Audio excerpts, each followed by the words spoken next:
There's a kind of feeling that's hard to explain. You're not falling apart. You're not in constant distress. You might even be functioning, doing what needs to be done. But somewhere along the way, you stopped feeling like yourself. Things don't hit the same anymore. Moments pass, but they don't quite land. And when you finally stop moving, there's this quiet sense of distance inside. Not dramatic, just empty, or foggy, or strangely muted. If you've ever noticed that feeling and thought, something feels off, but I don't know what, you're not imagining it. When people say they feel disconnected from themselves, they usually don't mean they've lost their identity. They mean this: they wake up and immediately think about what needs to be done, not how they feel. They move through the day responding, managing, coping, and when there's finally a moment of quiet, instead of relief, there's discomfort. Sometimes it feels like restlessness, sometimes like emptiness, sometimes like not knowing what you even want anymore. You might sit alone and realize you can't quite tell what you're feeling, only that you're tired.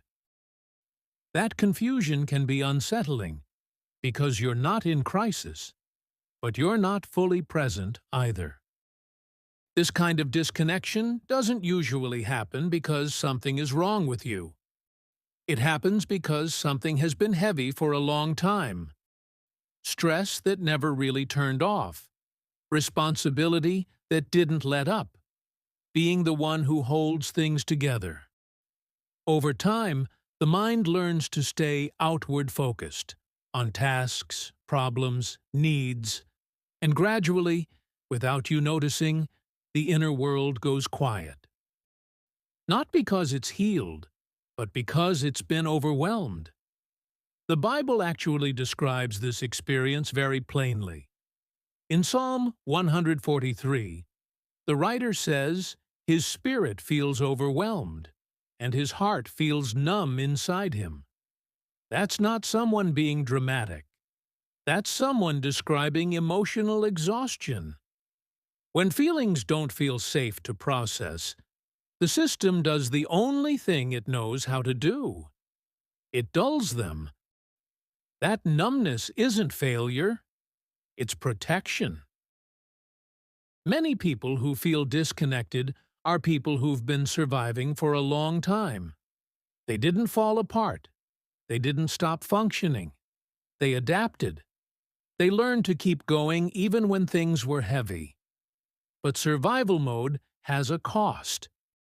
When you live in survival mode long enough, joy gets quieter, curiosity fades, meaning feels distant, faith can start to feel mechanical. You still believe. You still show up. But something feels missing. Scripture puts words to this too.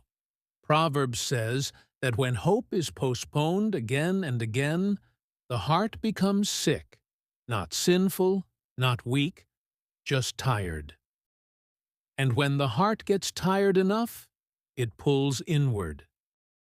This is why slowing down can feel strangely unsettling. When life is loud, movement keeps everything contained. But when things go quiet, what's been held inside has room to surface. That might look like a tight feeling in your chest, a wave of sadness without a clear reason, irritation, anxiety, or a sense of emptiness. You can't explain. That can be scary if you don't understand it. But it's important to know this. Those feelings don't appear because slowing down is dangerous. They appear because slowing down finally gives them space. That's why the Bible doesn't rush people through stillness. It simply says, "Be still and know." Stillness comes first. Understanding comes later. Here's something many people need to hear. You don't have to dig for emotions. You don't have to analyze yourself. You don't have to relive anything. Simply noticing what's already there is enough. If a feeling comes up, you don't have to fix it. You can just let it exist. Sometimes healing looks like sitting quietly and realizing, oh, this is how I've been feeling. That awareness alone is a form of reconnection. A lot of emotional exhaustion comes from carrying things silently. Unspoken worries, ongoing stress, grief that never had room, pressure you never named out loud. When things stay unspoken, they tend to grow heavier. That's why Scripture encourages people to throw their anxieties, not hold them carefully. Not because God demands vulnerability, but because holding everything inside eventually drains the heart. Even saying something simple like, "I've been tired for a long time," can be a release. When the Bible talks about rest, it doesn't describe escape. It describes relief. Jesus speaks to people who are weary, not lazy, not unmotivated, weary. And he doesn't give them instructions first. He invites them to come and be refreshed. That matters, because it means rest isn't something you earn. It's something you're allowed to receive. You don't have to perform your way back to yourself. You don't have to prove you're strong enough. Sometimes returning to yourself starts with realizing, I don't have to carry this alone. If you feel disconnected from yourself, it doesn't mean you're lost. It means you've been coping. And coping, over time, can pull you away from your inner world. Reconnection doesn't happen all at once.